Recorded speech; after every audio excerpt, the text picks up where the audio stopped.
Magandang umaga po mga kapatid. Ayan na po ang aming prinsesa. Hindi po siya nagpatulog kagabi.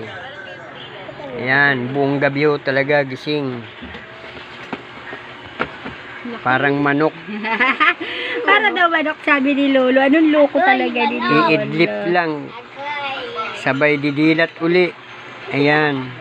Ayan po siya. Punas lang ni Lola. Punas lang ni Lola. Hanggang ngayon gising siya. Iidlip tapos pag nilapag mo nakamulat na. Parang gustong-gusto niya na ano, siguro naiinitan siya. Tapos sa gabi nalalamigan. Gustong-gusto niya pupunasan ni Lola nitong wipe. So, huwag masyadong punasan yung likod. Punahan na natin. Kasi papalitan lang ni Lola kasi bulaga. Tuwa-tuwa siya yun. Kasi Mabait naman po siya. nagdigwa siya kaya papalit ni Lola. Nabasa ang ano niya. Kaya lang talaga hindi po siya nagpatulog kagabi. Uy, parehas ko naman yung mahal namin, no? Hello baby. Good morning baby po. Ano? Hala. Tulog ka na? Baby.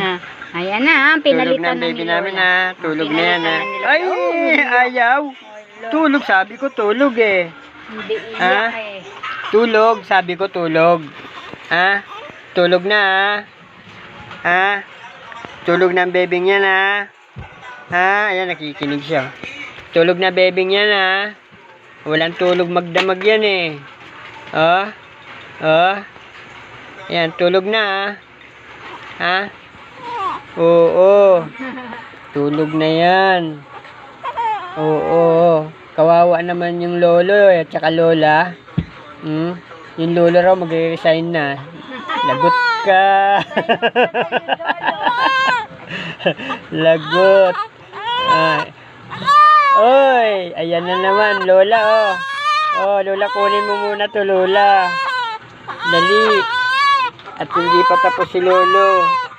Ayan. Hindi na. Mamahal namin. Ang mahal namin. Ganyan po siya magdamag.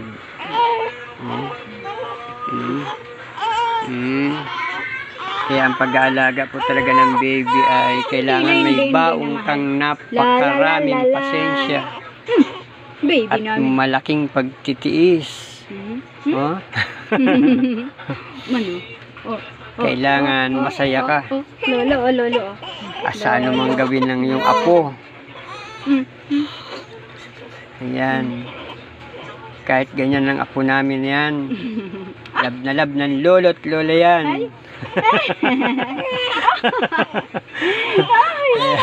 Kaya nagpapapuyat yan kay lolo at kay lolo. Ayan. Ayan. Kaya po sa mga nagbabalak mag-asawa dyan, sa mga kabataan, paghandaan po ang ganitong sitwasyon. Baka hindi po ninyo kayanin. Yung magpuyat kayong magdamag. Ayan. Mahirap na masaya, opo. Tunay po yung masaya dahil may baby kayo. Kaya lang, kung hindi po kayo marunong mag-alaga, ayan, kung kulang ang inyong pasensya, yan, talagang mahihirapan kayo. Ayan. Kaya po namin binibidyohan yan para po sa mga manonood, lalong-lalo na po sa mga kabataan ngayon. Mag-isip-isip po muna kayo bago kayo lumagay sa katahimikan.